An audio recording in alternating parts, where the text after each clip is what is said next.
Welcome to Clean Lakes Alliance, Yahara Lakes 101 Lake Science Club. Welcome newcomers and those of you familiar, lots of familiar faces in the room as well. I'm Marty Stroud, Realtor with First Weber. I've also been a member of the Friends of Clean Lakes Board since 2012. Along with hosting sponsor the Edgewater, supporting sponsor Johnson Bank, production partner the University of Wisconsin Nelson Institute for Environmental Studies, and media partner the Isthmus, First Weber is proud to be the presenting sponsor of Yahara Lakes 101 Lake Science Cafe. So just a little update. Last week, Clean Lakes Alliance hosted its 6th annual Save Our Lakes Breakfast, where through donations, sponsorships, and tickets, it raised nearly $50,000 for lake improvements.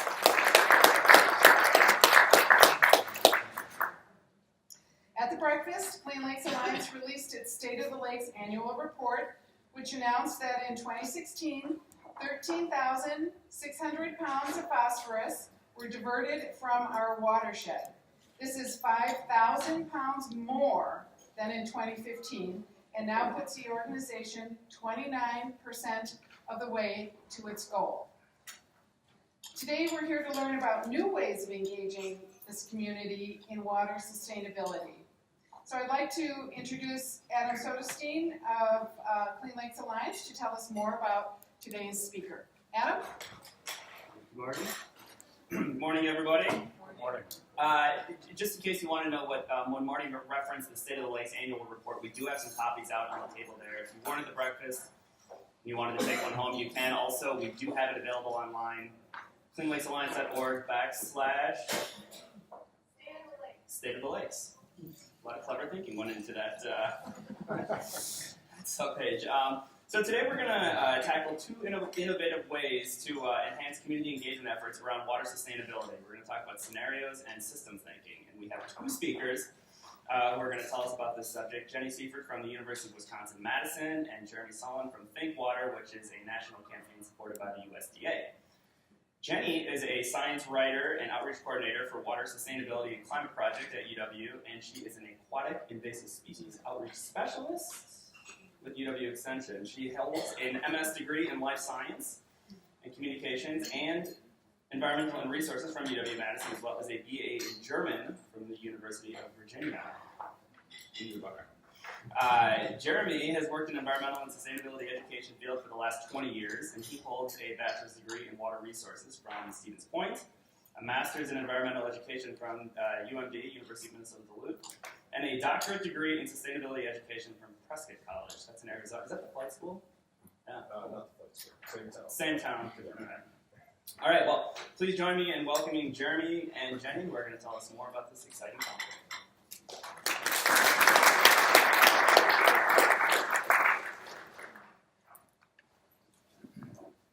Thank you. So just to give you a rundown of how it's going to go, I'm going to give a very brief 5-minute intro to what scenarios thinking is all about.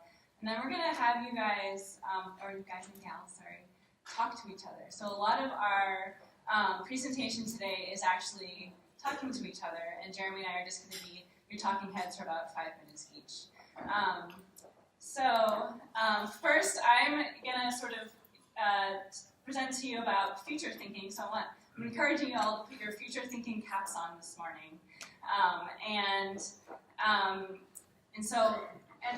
going to try to sort of convince you how future thinking can help us clean our lakes. This sort of presentation comes from this project, Water Sustainability and Climate Project, that is looking to the future of the Yahara watershed, where the Yahara lakes are obviously, and we're looking out to the year 2070. So this is sort of some of the understanding underneath that project. So to think about the future, we first need a setting. Why not the Yahara watershed? And when we're thinking about the future of our watershed, we keep in mind that we're expecting a lot from our watersheds. We want clean lakes, of course, but we also want all these other things that our watersheds provide us, like food production, ecosystems that help us with flood regulation and climate regulation. So we expect a lot. And so the question comes in is then, you know, in thinking about the future, lots of things are going to change over the next couple of generations. And how are those changes going to affect all these things that we need from our watershed? And especially, how will it affect future generations and their ability to get all these things from the watershed? So this is sort of a question that sort of to frame your mind about how we think about these things. And another way of thinking about that question is this: can we have clean lakes and ice cream too? And I think this is a really provocative way to simplify that question. Is how can we sort of balance all these needs that we're asking our watershed to give us, and especially as we move into the future. And so, as I mentioned, so future thinking is thinking about these long-term changes that are affecting our region. You know, up here I have some major changes that have affected our region over the course of the past few generations, and they will continue to affect us into the future. So you're thinking about intensification of dairy agriculture, urban development, changes in climate, etc. And you know, we already know sort of one consequence of these long-term changes, and that's our water quality problems that we experience today. And we know that these long-term changes have been making it harder for us to get to where we want to go with our with our lakes, and they will continue to make it a challenge. And so long-term thinking is sort of thinking about these long-term changes that are affecting the region. But long-term thinking is also recognizing that our choices do matter, despite the uncertainty that can come from these long-term changes. We don't know exactly how some of these things are going to play out. We still have some choices that we can make and some control over how things will happen in the long run. And I think this quote up here is a really good way of thinking about it. While the future is uncertain and much of it is beyond our control, we can control many aspects of it. We choose our future. We create it by what we do or fail to do. So we do have the power to shape our future. And so really thinking about those long-term changes and our choices is really the crux of taking the long view. And when I say taking the long view, and for the purpose of the project that I've been a part of, we're thinking about 2 generations from now, which is a very atypical way of thinking in how we usually do policy and planning and our everyday lives. Really, it's really hard for sometimes to think it past next week. So how can we think 2 generations into the future? And I think one reason why we as a project talked about 2 generations is partly because it's still long enough away that there's creates a lot of space for really exploring uncertainty and really exploring the bounds of our thinking about what can happen and what's possible. But it's also still close enough that we have a connection to it. We all still likely, know somebody who would be alive by 2070. So it sort of has that distance for creativity, but also that connection. So I'm just going to run down some of the basics of what the long-term view means, just to help you moving forward. One is, again, recognizing that we can make choices that will affect the future. One way to think about it is that as we go through time, we hit some branch points where we can go in many different directions. And whatever direction we go in will depend on the choices that we make. Another principle is that we can consider what those pathways that will stem out from those branches, what they might look like, what kinds of changes might happen along the way, what kinds of choices might we have to make along the way. And then finally, what are the consequences of those pathways? What can happen by 2070 based on the different choices that we make and the different changes that could happen along the way? And so this is where scenarios come in. Scenarios are a way for us to consider these long-term changes and the choices that we have. And scenarios that come in many different flavors. The flavor of our scenarios were essentially provocative and plausible stories about the future with contrasting environmental and social conditions. So different ways that the climate could change, our land use could change, and our choices could change over and specifically in relation to water into the future. Scenarios help us explore uncertainty with questions of what if. So what if we went this way? What if we went that way? What could result as a result? And then they really help us think about the long term. It's really hard for us as either culturally or naturally, or whatever you want to say, it's hard for us to think in the long term. And so having these stories and these way of thinking about the future, it helps that. And in doing so, it gives us ways to really prepare for change. And it helps us sort of expect the unexpected of what could happen in the future. And so just very briefly, I'm not going to get into Yahara 2070, which are our scenarios, which are our what-ifs for the future of water and people in the Yahara watershed. Some of you might have already heard this presentation before, but just the thing to know about it is that they are a set of stories about the future, and they are based on feedback from people who live in the Yahara watershed, and what their fears and hopes are for the future. And so we generated 4 stories from that, and then we have computer models that simulated those stories and give us some results for things like food production and water quality into the future. That's all I'm going to tell you about the scenarios today. There are 4 of them. They're not predictions of the future. That's one thing to keep in mind. We're not predicting what's going to happen. They're just sort of thought experiments for what could happen to help us expand our minds to what we want to happen. And so that sort of leads me into one reason we do scenarios is to really have these transformative conversations about what kind of future we want to build, thinking about what are the worst threats that could happen and how can we avoid them, what are the best ideas that could happen in the future and how can we make sure that those happen, and what is our desirable future, what's our vision for the kind of future that we want to work towards. And one thing about scenarios that I have found doing this work for the past almost 4 years is it's really easy to get caught in what I've called the likelihood trap. That's what we think is likely going to happen, and I think future thinking and scenario thinking is really trying to get beyond what we think is likely, but thinking about what is possible and what we actually want to happen. So I'm going to encourage you not to get stuck in that trap today. And one reason to not get stuck in that trap is this quote I think is a really good sort of at a very articulate way of saying why we want to have these really provocative future visions. And it's, if you want to build a ship, don't start with collecting the wood, cutting the plank, and assigning the work, but awaken people the longing for the wide and open sea. So without that future vision of where we want to go, we're not going to be able to build that ship that's going to get us there. And so I know it's really hard to think about, well, this is great, but when do we have time or when do we have the spaces to really think about the future? We're really busy with what we do. And so that's why we created a discussion guide that uses the Yahara 2070 to help you find these spaces and find this time to really dig into these conversations that we don't normally have time for. And what we're going to do today is I'm going to give you a flavor of this discussion guide. The link to find it is up there. But we're going to sort of all discuss one of the questions that shows up in the guide, just to give you an idea of what kinds of conversations you could have that could really help you think about the future. And just so you know, for the guide, it does require you to read the scenarios, to read the stories, so it's sort of like a book club if you think about it like that. But for today, the question that we're going to talk about does not require that. So if you have not ever heard of Yahara 2070 before, do not fear.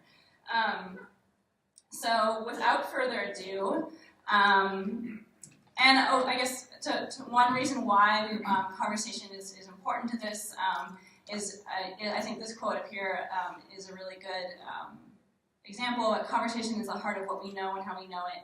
It is central to both constructing the future and learning how to act on it. So I think about in talking to each other about the future, we can really empower each other. We can find common ground with our values, as well as understand what our differences are, and together empower each other to move forward into a desirable future.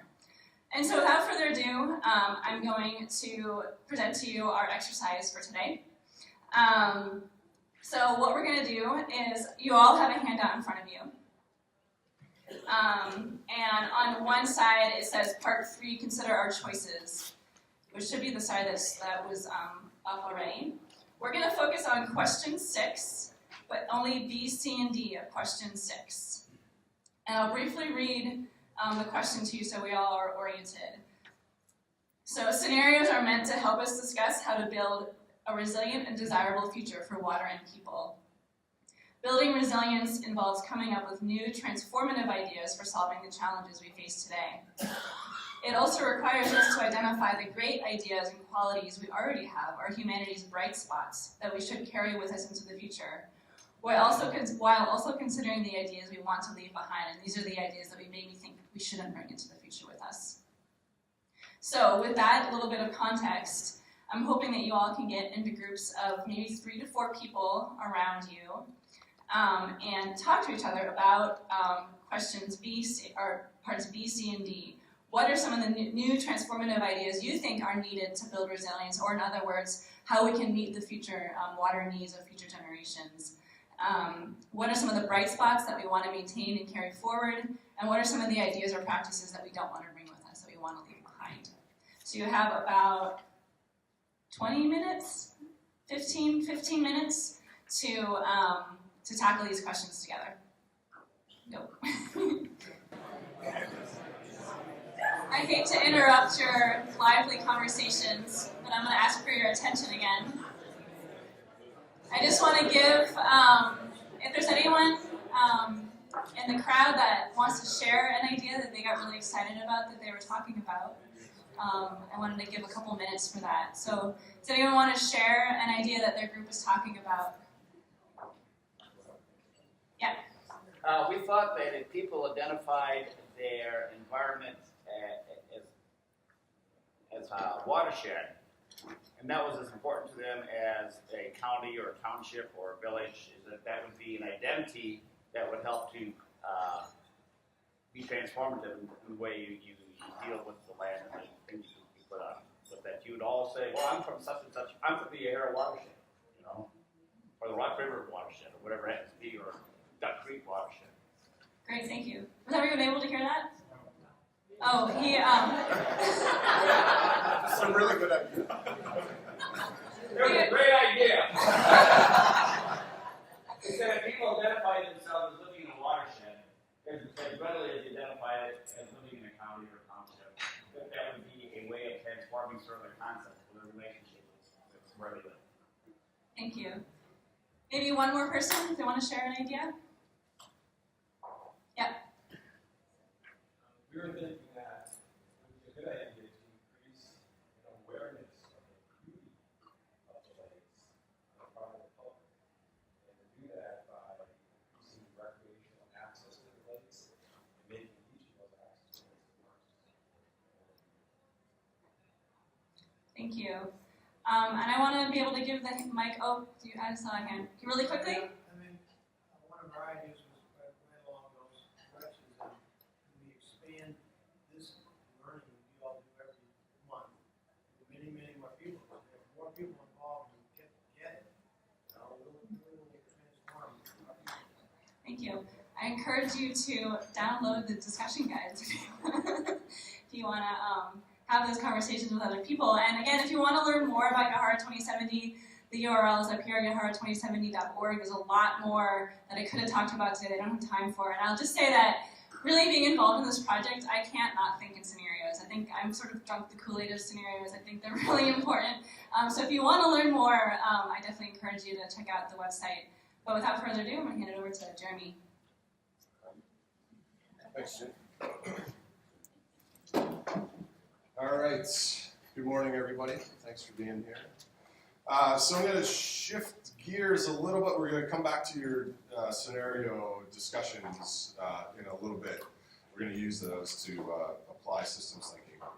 But I want to give you a little bit of background on ThinkWater and our approach to systems thinking before we go into that. So my ThinkWater is, as was mentioned, a national water education campaign supported by U.S. Department of Agriculture.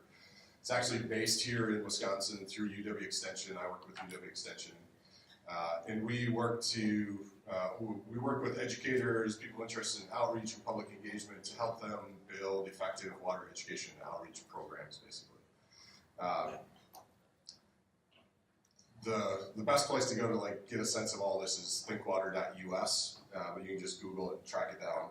And that's all I'm going to say about ThinkWater at this point, in kind of the specifics. But our understanding of kind of the challenges that we face is really captured best by this quote. And this comes from Derek Cabrera, whose work ThinkWater is based on. He's at Cornell. He said, wicked problems result from the mismatch between how real-world systems work and how we think they work. That is, the problems that we have are problems of our thinking and how we interact in the world, basically with a misunderstanding of how the real world works. Right? And that's why we say in ThinkWater that the next big thing in water education, outreach, public engagement, research, whatever you want to think about, isn't about water. it's about thinking. It's about helping people to think differently about things, understand how we think, and using that understanding to build new knowledge in the world. So our approach to systems thinking, some of you have heard this term before. There's lots of different approaches to systems thinking. Most of them that you've run across in the past kind of are on the left side of this diagram that are about system science. Our understanding and approach to systems thinking also includes cognitive science, that is, the understanding both of how systems work and how we think about the world, basically. And so we work in that middle space of understanding our thinking and the real world. And I've been working with ThinkWater for a couple of years now, and this idea of systems thinking and understanding how people learn has basically been a thread throughout my career in the environmental education field. And the real value that I see in systems thinking is kind of captured in these 4 ideas of how do we apply systems thinking.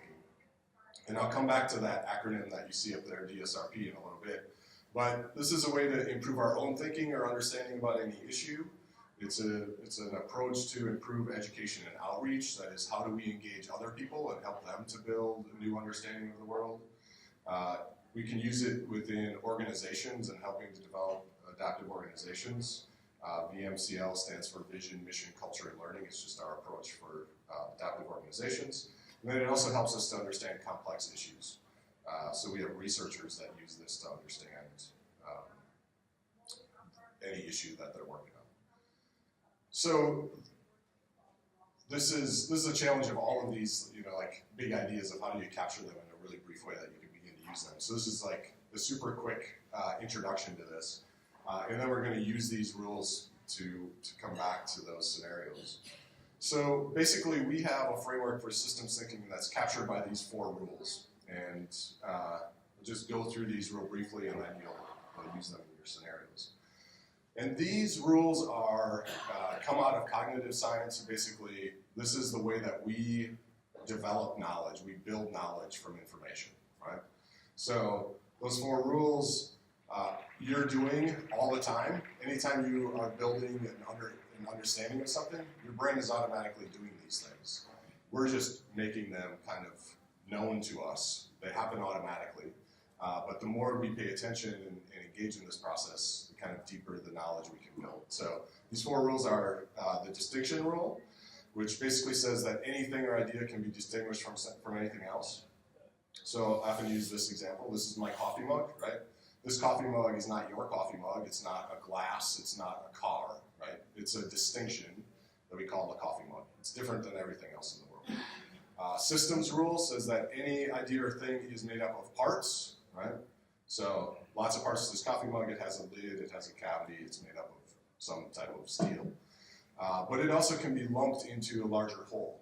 So my coffee mug is part of my hydration system. It's part of a coffee distribution system across the world. It's part of my presentation system, right?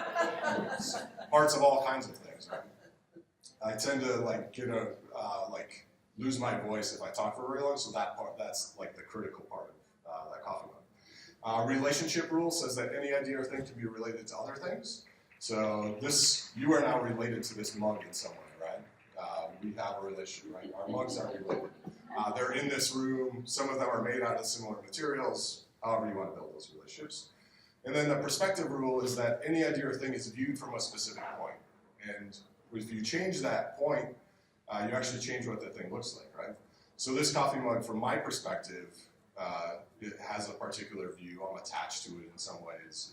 But if you ask the miner his view on the coffee mug, or the marketer, or what is this, a Yeti, the owner of Yeti, those are all different views on this coffee mug. Mine is, when I view it, it's about getting fluids into my body. The miner's perspective is about getting the minerals out of the ground that created this, right? So we all have different perspectives. And these rules we can use in lots of different ways. Again, we can use it to deepen our own understanding. We can use it to help people engage with ideas in new ways. And that's kind of what we're going to do over the next few minutes. So you all just spent a little bit of time talking about some ideas. I want you to take one of those ideas, right? And on the back side of this sheet that you are using are these 4 rules and a set of questions that you can begin to ask yourself about the ideas that you were using. And so we're gonna walk through just a couple of these. But pick out one idea, like the best idea that you had, so maybe the one you shared or another idea that you didn't get to share out. And I want you to start with the perspective rule. And we'll just work on this one for a couple minutes. And I want you to identify what perspective that idea came from. And then I want you to think about how could you look at that from another perspective and what might that thing look like. Does that make sense? So back in your group, pick out one idea that you talked about, identify what perspective that came from and how it might look from a different perspective. All right? And then we'll talk about that real briefly. So I think people are working on different rules, which is fine. But if we start with perspective rule, that would be great. So just move down to the last one, the P, and ask yourself, what perspective did you identify in your idea? Where was that coming from? And then how might it look if you came from a different perspective, right? So you might say this came from this perspective of a boater on the lake. How might it look from the farmer's perspective or something else?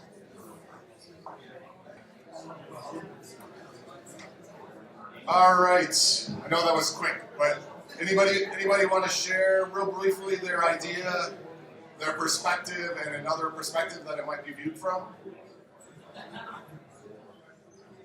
One great person? All right. We get your attention for a minute, please. Thank you. I mean, our idea was actually similar to the one that Senator Miller articulated about essentially awareness of the watershed and sort of identifying the watershed and the sort of opposite or what is different from, I guess, someone else's perspective on that would be, they don't, they live in an area of the watershed where they don't see, it's not as apparent as it is to many of us who live very close to the place. So. Okay. Yep. So in case you didn't hear, I'll try and capture that. But the idea of this viewing things or understanding where we live from a watershed perspective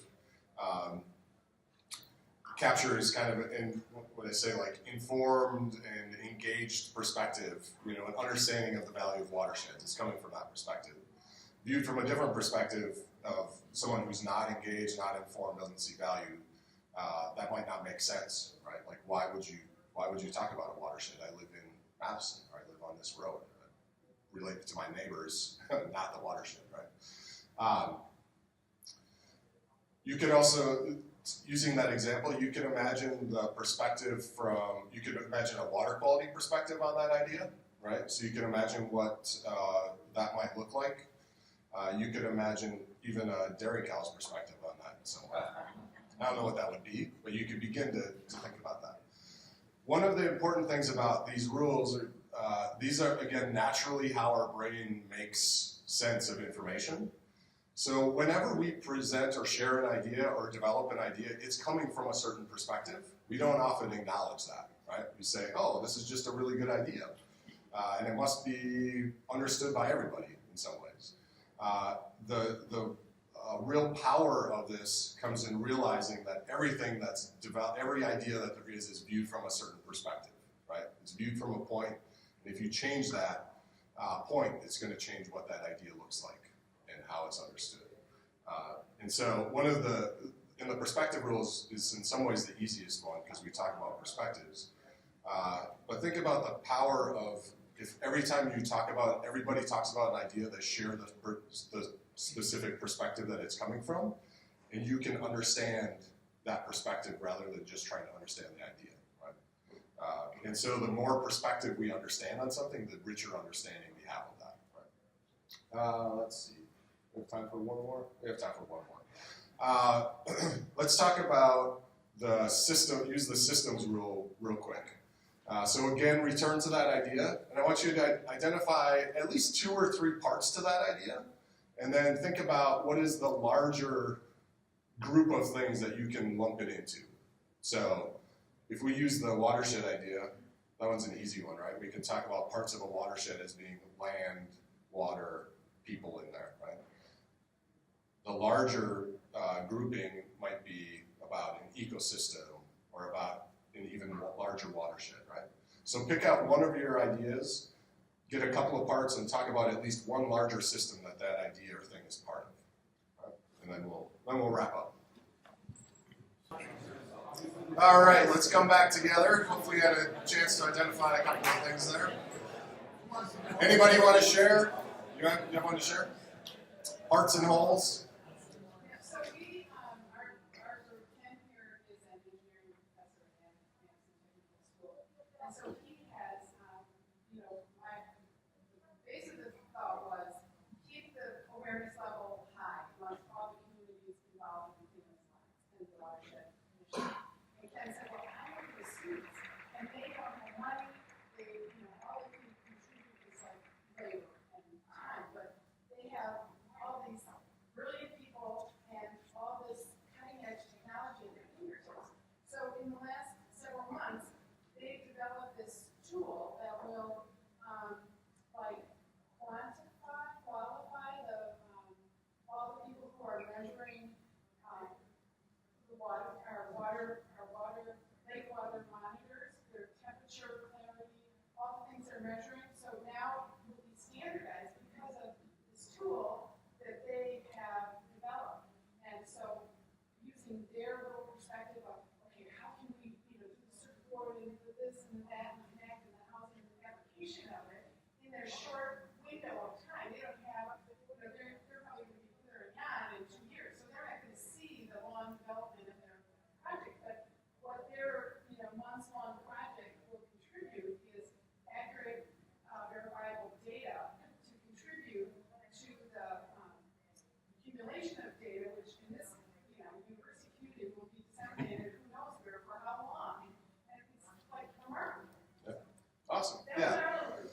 That's a great example of parts, right? And one of the things, this is a little bit of an aside, but one of the values of understanding parts and wholes is to understand your work in context of other things. And what, might seem like a pretty minor thing of like, putting together simple equipment or complex equipment, whatever it might be, is that often that work is not recognized in relation to the larger parts, and so you lose kind of value on it.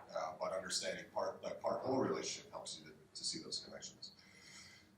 So just to wrap up here, one of, we could continue to work through these. Again, this is just kind of one application of this, using DSRP kind of from this analytical perspective or understanding an issue differently. One of the things I hope you found is that it gives you a framework for conversation and a shared language to talk about these things. And that's one of the true values of the systems thinking framework, is that across disciplines, across interests, across backgrounds, across experiences, we have a framework that's built on our understanding of how we think anyway, that we can talk about ideas and share information basically in a way that doesn't get confounded by someone's specific discipline or understanding of something. So there, I see a lot of value there, and that we can use that to design education outreach programs as well, and teach people how to think, which we don't actually do a very good job of that right now. When I was in school, I learned that our brain was like the file cabinet, right? You put information in a folder and it gets tucked in somewhere. That's not true. If you want to use an analogy, our brain is more like the internet, right? That any ideas can be connected. We understand parts and wholes. We distinguish ideas from other ideas, and that we view them from certain perspectives, which is DSRP. So with that, Jenny and I have a little bit of time to take questions, and then we'll stick around afterwards. But any questions for either of us, we'd be happy to take at this point. Any details you want to know about anything? Yeah. Systems thinking and DSRP in some regard is like a telescope you can use in either direction. A telescope or a microscope. Yep. Because you can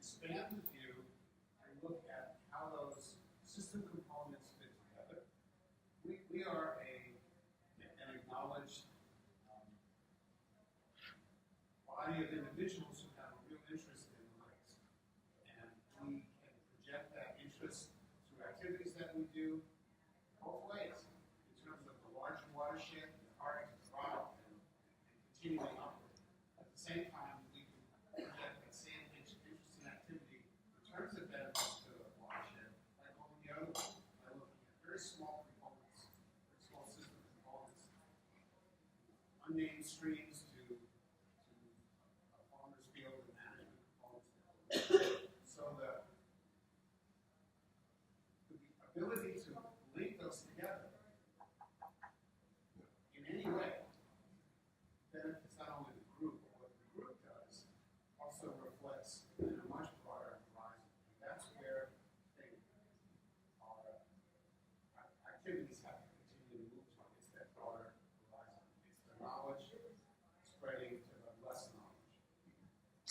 Yeah, that's a great point. And one of the things that we know from kind of an education standpoint is that we in this room are passionate and excited about this stuff, right? That's why we're here. What we're trying to do is, like you said, like spread that out beyond our reach. But we know that if we just provide people with information, it really doesn't have any impact. We say in ThinkWater, knowledge is not equal to information. Knowledge is equal to information times thinking. And we actually have to engage people in thinking to build that new knowledge. And to do that, we have to have an understanding of all that you just mentioned to go into an education setting, right? To understand what is the knowledge that we want to help people to build. How do we help them build a relationship between the unnamed stream and the quality of the lake that they're interested in recreating on, and understanding the different parts of that. So yeah, I think that's a really important understanding. No, that's it. You said earlier on that you weren't going to talk too much about ThinkWater, but I'm just curious.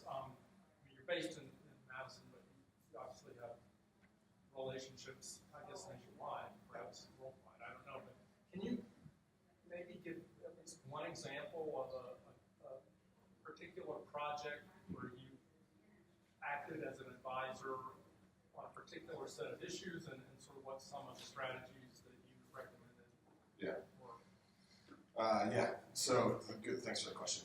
So a couple of examples. One, last year we had a National Fellows Program. These were researchers who were working on water-related topics.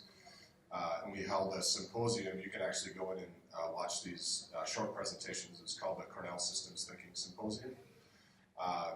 But they use systems thinking to understand their projects in new ways. So some of them were related to health-related issues with water, access to water. So we help them to understand their research in different ways. There's kind of that end of application. Right now I'm working with 6 teams throughout Wisconsin in a program called ThinkWater School, where they are either completely developing brand new programs or redesigning their education and outreach programs. A couple of them are youth related, most of them are community and adult related programs. They run the gamut from how do we address water quality issues from ag sources, so how do we get the public to understand these issues, and how do we engage farmers in new ways that they're interested in, to one of the teams is a DNR extension team that's designing a new approach to nutrient management plans, basically, that's built on the social capacity side of things. So instead of focusing on the technical aspects of water quality, they're focused on building capacity in communities to address these issues. So it's, if you think about the capacity that exists within this organization, that in a lot of ways is at least as powerful as the technical understanding of the water quality issues. So they're redesigning their approach. And a few other examples. So we have in Wisconsin ThinkWater School, working with these teams these 6 teams over the course of a year. We also have a Wisconsin Water Thinkers Network, which is trying to connect together all these efforts and integrate systems thinking into those. But yeah, Senator Miller. Right, thank you. It seems like the Green Lakes Alliance has been doing a lot of the elements of what you're talking about, and it's either organically. I'm just curious, has the techniques or the processes that you're talking about been applied in any kind of a rigorous way to the work that the Clean Lakes Alliance has been undertaking for the last several years? Because we've got University Extension here that is obviously familiar with it. Not that I know of directly. So my guess is if you look at some of these things, you would see elements in there. And I don't know about scenarios, if there's been the connection between the alliance and scenarios. I don't know if you want to talk about that at all, if there's anything specific.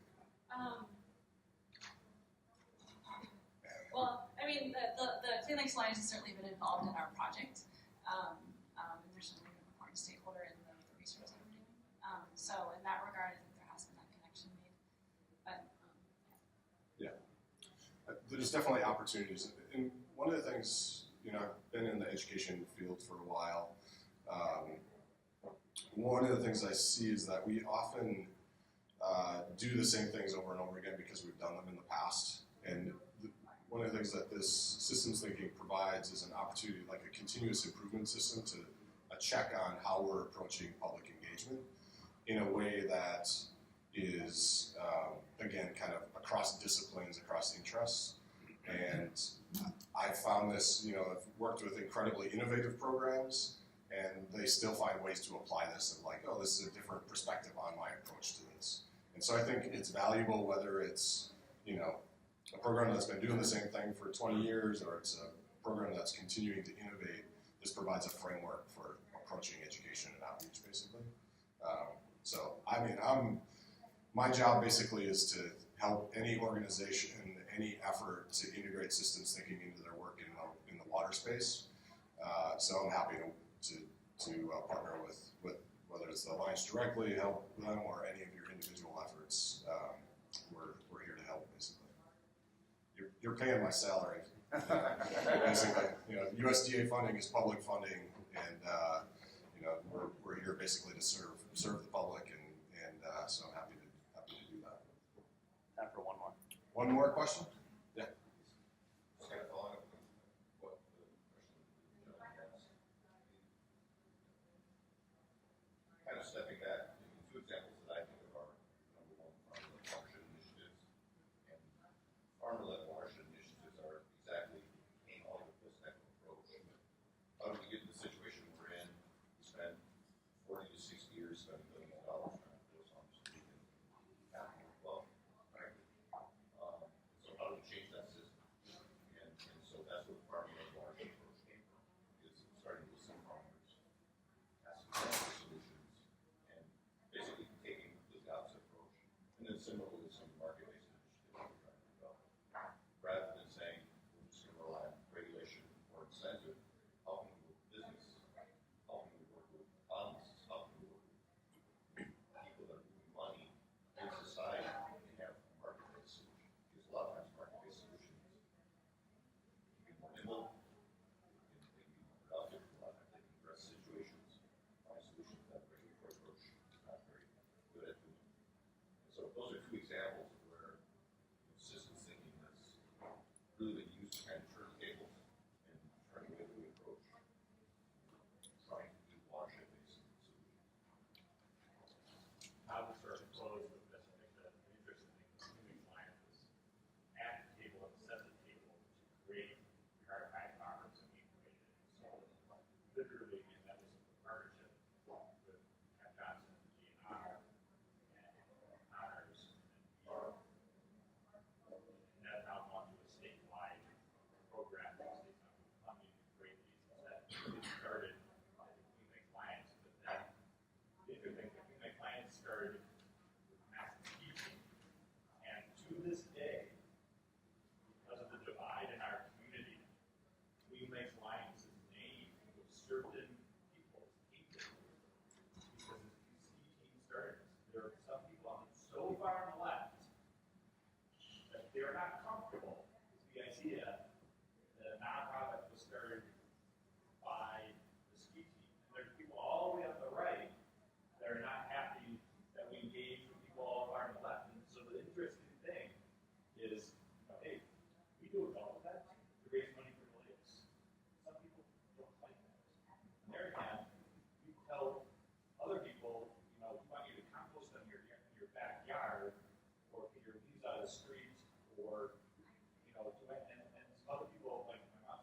interesting thing is to bring everybody to the middle, and I think both the left and the right have something to learn from the other side, because the left kind of like that the ski team started, and I mean, it's a really interesting thing. I think water is the thing that brings us all together, and you got to bring people in from different spots. And so that's my sort of takeaway, is to sort of think about, you got to, I have Republicans and Democrats on our board,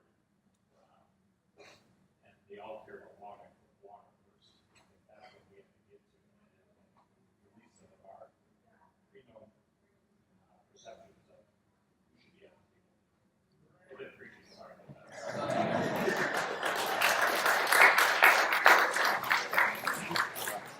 Well, here ended the lesson from Pastor Ty.